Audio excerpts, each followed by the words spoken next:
patriarchy. Toxic masculinity. Let's talk about it. Is it bad to be a man? I don't know. You tell me. Here we go.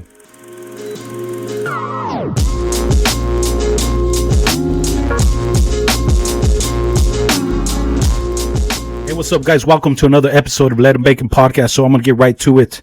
Before I even continue, I'm going to just go ahead and lay out the ground beliefs and the ground that I firmly stand on. Before I get into the problems that people consider to be toxic masculinity, I just want to say we need our men.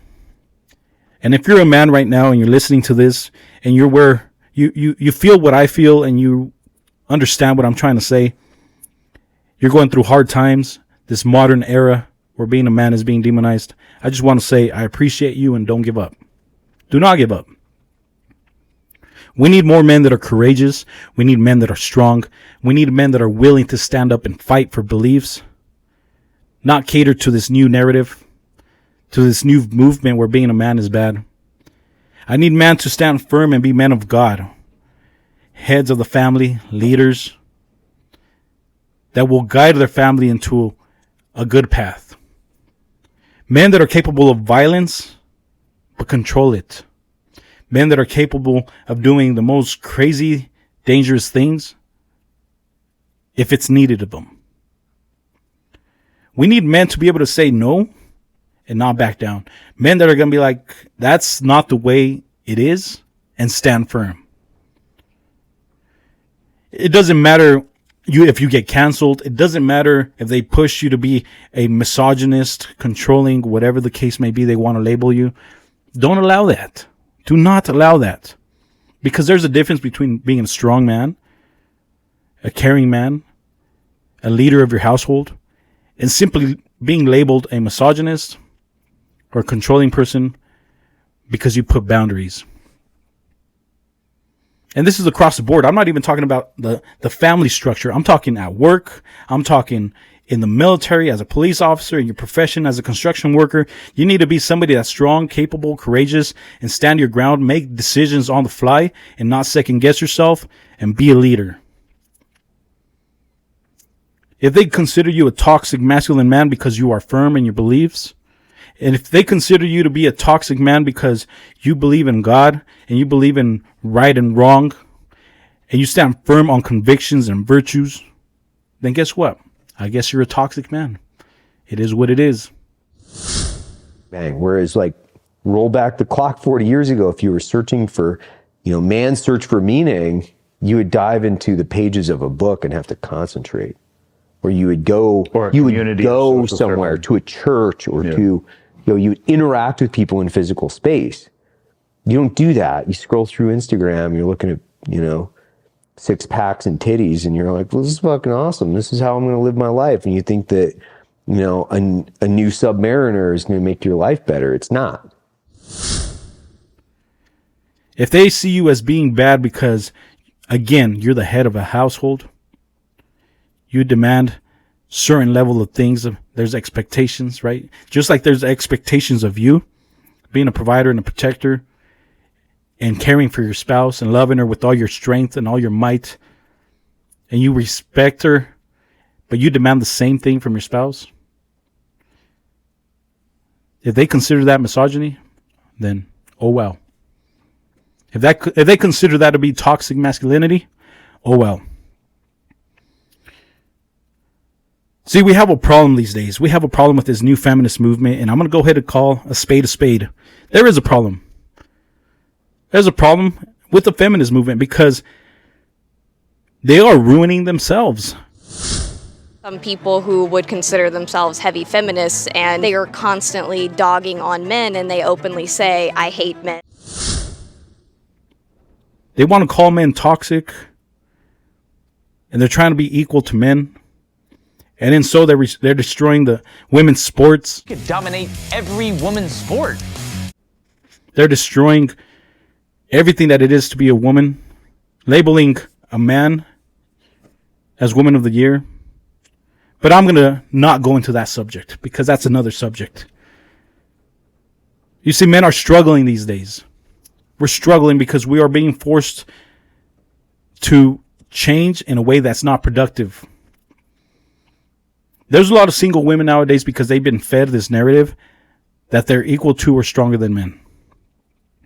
Where we're building our young women to be career-oriented, confused women that prioritize financial gain and traveling and quote-unquote making memories.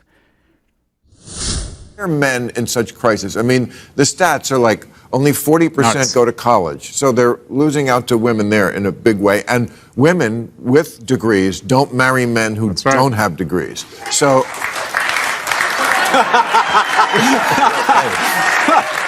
Like, great, you'll be lonely forever, aren't you? Why are you cheering that? And not wanting to be quote-unquote controlled. So now, effectively, we have a bunch of single women with kids that have no father figure and only adding to the problems that we have in society. Where kids don't know or don't have anybody to look up to. They don't have a father figure, a pillar of strength, a pillar of leadership, a masculine figure that can teach their young men and even their young women how they need to be treated. Teaching their young men how to be men. Teaching young women how to be young women. Because I'll tell you what, as a dad, I have 2 daughters. As a dad, I make sure that I teach my daughters what's important. I have a 13-year-old, her name is Brianna, and I say, Mija, you know what? You're going to grow up, and you're not too very, far from now. You're going to be making your own decisions. I want you to reach for the stars. I want you to become the best person you can become as a woman, as a young lady. Whatever goals you have, whatever dreams you have, I know for a fact you can achieve them because you're smart, you're strong, and you're beautiful. But you know what? Don't ever let that get to your head. Because at the end of the day, the whole purpose of living is to ensure the next generation, our descendants, are better off than we were. It's okay to have goals of traveling and experiencing the world. And I hope she sees the world and she has a great time and she has a lot of success. But I also hope that she's not discouraged through the schools to have kids, to have a husband, to have a family structure, that if she has to put off her degree or she has to put off her life a little bit to raise my grandkids and create a family, I hope she does that. If that means that a man has to provide for her and protect her and ensure that she's taken care of while she takes care of the kids, I hope she finds that. I hope she never feels less by taking care of the things in the home, being a mother, a housewife. I really hope that she doesn't see that as a bad thing. I hope she could see her husband, and if he's providing and working and being strong and courageous and a protector, I hope she doesn't look at him and say, you know what? You're toxic because all you want is a house slave. You're toxic because all you want is a maid. You're toxic because all you want is to control whether or not I could go with my friends. That's a bunch of crap. I hope she never does that. I hope she understands that there's a sacrifice that has to be done when it comes to our families. That we have to put off our own personal goals and our own personal wants and needs to ensure that our family is taken care of. That means men. Men have to give up their bodies, their minds, their health to ensure that the family is provided for and protected. Can women protect their family? Of course. Of course they can. Does it compare to what a guy can do or what a male figure can do? Probably not. I guarantee it. Unless you just have a beast of a woman, which is not bad. I'm not saying it is bad. We have to stop demonizing our men, people. We need to. We have a new construct of man. Again, I'm going to call a spade a spade. This movement that we're pushing. The pressures of LGBTQ, the trans movement, all these things are affecting our society. They are. The stressors that we have of life, effectively, we are emasculating men. One surprising thing that a lot of people don't know is that testosterone levels are going down. Unless you're a man and you're kind of gone through the treatments and everything like that, testosterone is going down. right? There's many factors. I'm not going to say it's just one factor. There's many factors. One of them being the environment. We eat a lot of crappy food. We drink some crappy water that has plastics in it and chemicals and other things like that. The stressors of life are also contributing to that, because we are inherently putting all these new pressures on men that have nothing to do with being a man. We're expecting our men to be more sensitive. We're expecting to be our men to be more caregivers and stay-at-home dads and things of that nature. Guess what? The mind and the body is going to respond appropriately.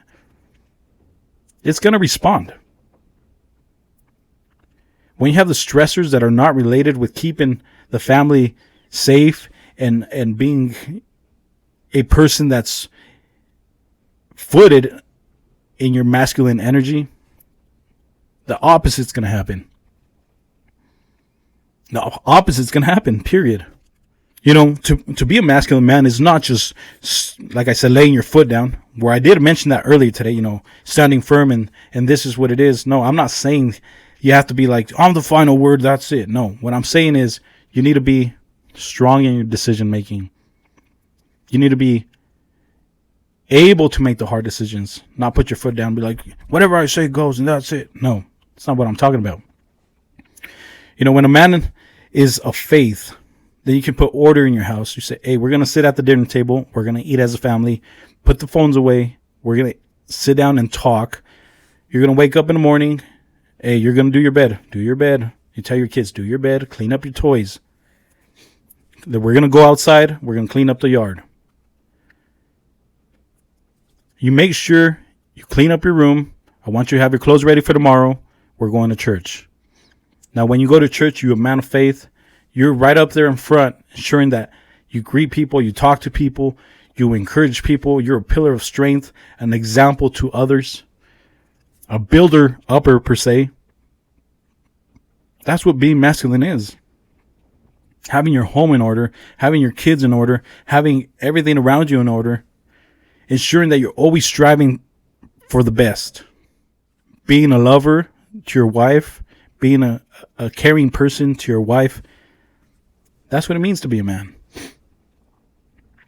And unfortunately, that's what's being considered as being toxic. Men need to be respected for who they are, just like women need to be respected for who they are and what role they provide within a marriage. It needs to be respected, because guess what? I know it's triggering hearing the word role for a lot of people, but we have our own inherent roles. We do. And they're both equally important, because there's things one sex can't do that the other one can, and vice versa. It's about balancing of tasks, balancing of our own individual contributions to the family. There's some things that one does that the other one can't do, and there's something that this one can do that this one can't do. I can't create a kid. I can't make a kid no matter how much I try. I will never ever give birth. So women are valuable to me. When I was in the military, one of the biggest things that stuck in my mind was mandatory fun days. And if you're in the military or you were in the military, you're going to be like, oh my God, I couldn't stand mandatory fun days. And what it was sometimes they would schedule or they would cancel the work day, and they would force everybody to go to the park. Be like, hey, you guys can't go home yet. We're going to go to the park. We're going to have a barbecue and play some games, right? And of course, people that were homebodies are like, oh man, I just want to go home. Why do I want to go to the park?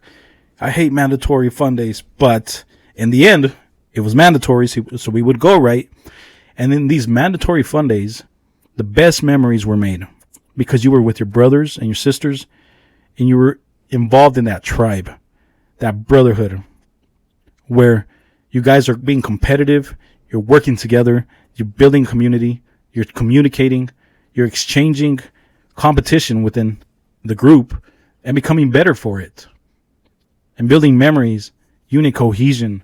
Again, that brotherhood, that esprit de corps. Our men don't have that nowadays. Our men do not have that these days. All we have is Instagram. All we have is COD, Call of Duty on PlayStation or Xbox or wherever it's played. Nobody goes out and does anything social. If you go to the bar, if you go to a restaurant, everybody's on their phones at the bar. No one's really talking. No one's really communicating.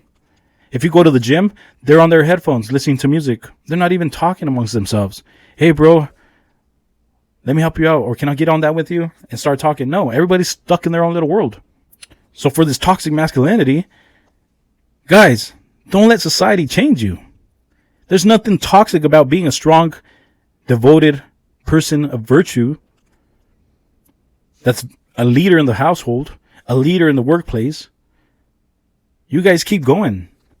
You guys keep going and pushing forward. Don't let society tell you that you're not a man or that you shouldn't be a man. Because guess what? When the time comes, they're going to be calling for men. For strong men. For violent men. Men of honor, men of integrity, courage, selfless service. Men of duty. And if that's considered being a toxic man, well, guess what? I guess I'm just going to strive to be a toxic man. And women, if you're a lady and you're listening to this, I just want to say you're valuable. You really are valuable. As a man, there's nothing more that I would do than to always try to protect people that are weaker than me. As a man, it is my personal conviction to ensure that you are always protected. And even weaker men. It is my duty to ensure that my brother, not my brother, but like a service member, if I had a friend in the service, all the younger soldiers that were weaker, it was my job to keep them safe. My masculine was to ensure that they're protected, provided for, ensure their survivability, all that stuff. Be a man of faith, be a man of God, believe in something. Have a purpose. You need to be purpose driven. You should be working ferociously to get to where you want to be and building that empire or that nest for your family and ensure their success. That's what our men need to be doing. And if you're considered toxic for doing it, well, then I guess you're a toxic man. So there's a lot that can be said about this. There really is. One thing's for sure, if you guys are suffering from depression and struggling every day, like I said, 80% of all suicides are male. Talk to somebody. Make a phone call. Call a friend.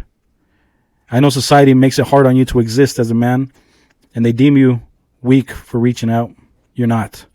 You guys make sure you talk to somebody or rely on somebody. And if you're a man, keep going, guys. Again, I'm going to say it again. Keep going. We're going to be needed. And you need to be the best version of yourself that you can be.